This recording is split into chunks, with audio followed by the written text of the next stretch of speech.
Au nom du Père, du Fils, du Saint-Esprit. Amen. Seigneur Jésus, tu connais mon inconstance et mon infidélité. Tu sais combien je suis faible. Alors je demande en ton nom que notre Père céleste envoie son Esprit pour que quotidiennement je puisse entreprendre la lecture du catéchisme de l'Église catholique et que mon cœur s'ouvre à la tradition enseignée par ton Église, ma mère. Que je puisse ajuster toutes mes actions et mes œuvres à son enseignement. Mon Jésus, avec confiance j'abandonne la constance et la fidélité de toute la démarche entre tes mains. Que Saint Michel Archange et mon ange gardien protègent et défendent chaque moment quotidien consacré à cette lecture. Maintenant, avec toi et par ta voix, disons: Notre Père, qui es aux cieux, que ton nom soit sanctifié, que ton règne vienne, que ta volonté soit faite sur la terre comme au ciel. Donne-nous aujourd'hui notre pain de ce jour. Pardonne-nous nos offenses comme nous pardonnons aussi à ceux qui nous ont offensés. Et ne nous laisse pas entrer en tentation, mais délivre-nous du mal. Amen. Ensemble, mon Jésus d'amour, saluons notre sainte maman, la Vierge Marie.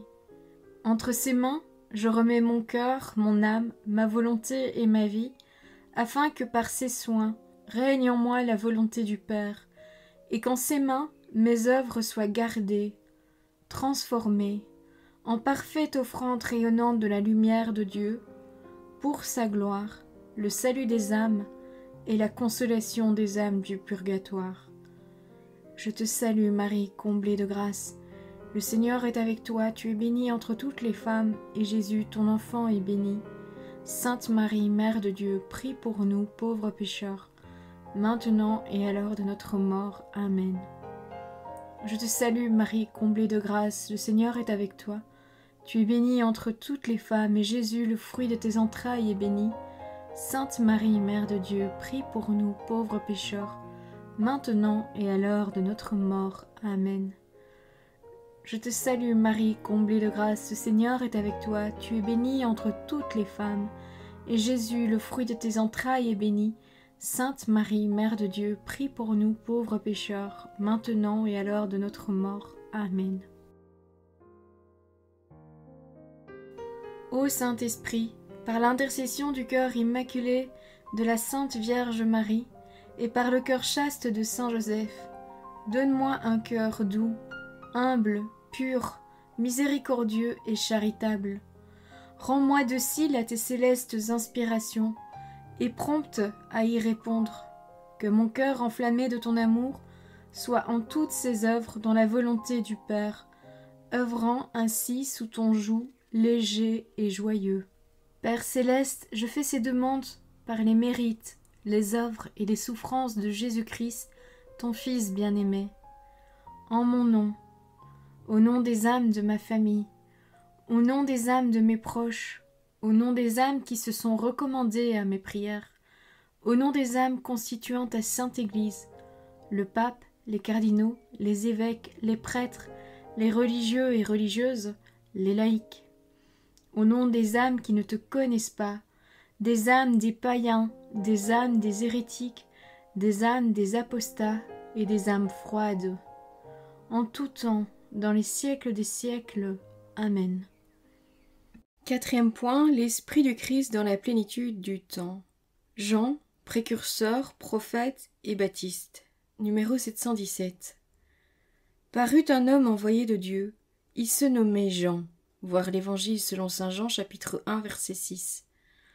Jean est rempli de l'Esprit Saint dès le sein de sa mère. Voir l'Évangile selon saint Luc, chapitre 1, verset 15. Par le Christ lui-même, que la Vierge Marie venait de concevoir de l'Esprit Saint. La visitation de Marie à Élisabeth est ainsi devenue visite de Dieu à son peuple. Numéro 718. Jean est Élie qui doit venir. Le feu de l'Esprit Saint l'habite et le fait courir devant. Le Seigneur qui vient en tant que précurseur. En Jean le précurseur, l'Esprit Saint achève de préparer au Seigneur un peuple bien disposé. Voir l'Évangile selon saint Luc, chapitre 1, verset 17. Numéro 719. Jean est plus qu'un prophète. Voir l'Évangile selon saint Luc, chapitre 7, verset 26. En lui, l'Esprit Saint accomplit de parler par les prophètes.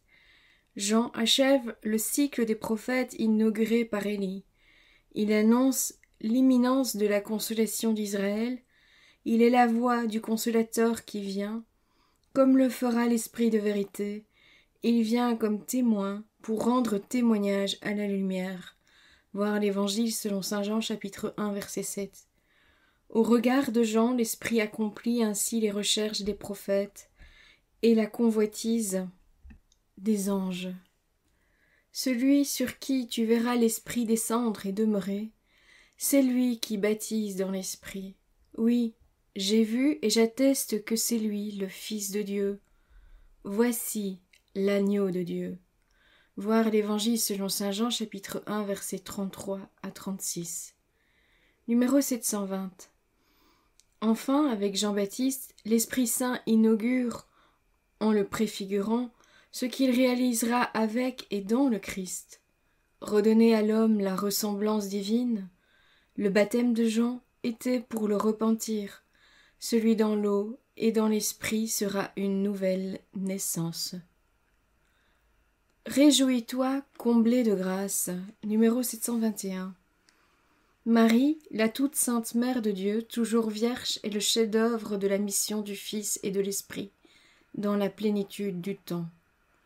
Pour la première fois dans le dessein du salut, et parce que son Esprit l'a préparé, le Père trouve la demeure où son Fils et son Esprit peuvent habiter parmi les hommes. C'est en ce sens que la tradition de l'Église a souvent lu, en relation à Marie, les plus beaux textes sur la sagesse. Marie est chantée et représentée dans la liturgie comme le trône de la sagesse. En elle commencent à se manifester les merveilles de Dieu que l'Esprit va accomplir dans le Christ et dans l'Église. Numéro 722. L'Esprit Saint a préparé Marie par sa grâce. Il convenait que fût pleine de grâce la mère de celui qui habite corporellement la plénitude de la divinité. Voir la lettre aux Colossiens, chapitre 2, verset 9.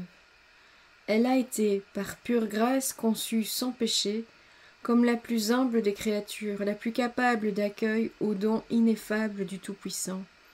C'est à juste titre que l'ange Gabriel la salue comme la fille du Sion. Réjouis-toi. C'est l'action de grâce de tout le peuple de Dieu, et donc de l'Église qu'elle fait monter vers le Père, dans l'Esprit Saint, en son cantique, alors qu'elle porte en elle le Fils éternel. Numéro 723. En Marie, l'Esprit Saint réalise le dessein bienveillant du Père. C'est par l'Esprit Saint que la Vierge conçoit et enfante le Fils de Dieu. Sa virginité devient fécondation unique par la puissance de l'Esprit et de la foi. Numéro 724. En Marie, l'Esprit Saint manifeste le Fils du Père, devenu Fils de la Vierge. Elle est le buisson ardent de la théophanie définitive. Comblée de l'Esprit Saint, elle montre le Verbe dans l'humilité de sa chair, et c'est aux pauvres et aux prémices des nations qu'elle le fait connaître. Numéro 725. Enfin, par Marie, l'Esprit Saint commence à mettre en communion avec le Christ les hommes, objets de l'amour bienveillant de Dieu, et les humbles sont toujours les premiers à le recevoir. Les bergers, les mages, Siméon et Anne, les époux de Cana et les premiers disciples. Numéro 726. Au terme de cette mission de l'Esprit, Marie devient la femme, nouvelle Ève, mère des vivants, mère du Christ total. C'est, comme telle qu'elle est présentée avec les 12, d'un même cœur assidu à la prière, voir les Actes des Apôtres, chapitre 1, verset 14, à l'aube des premiers temps que l'Esprit va inaugurer le matin de la Pentecôte avec la manifestation de l'Église. Voilà, c'est tout pour aujourd'hui. Je vous souhaite à tous une bonne et sainte journée. Que l'Esprit Saint repose sur chacun de nous et que le Seigneur nous bénisse. Au nom du Père, du Fils, du Saint-Esprit. Amen.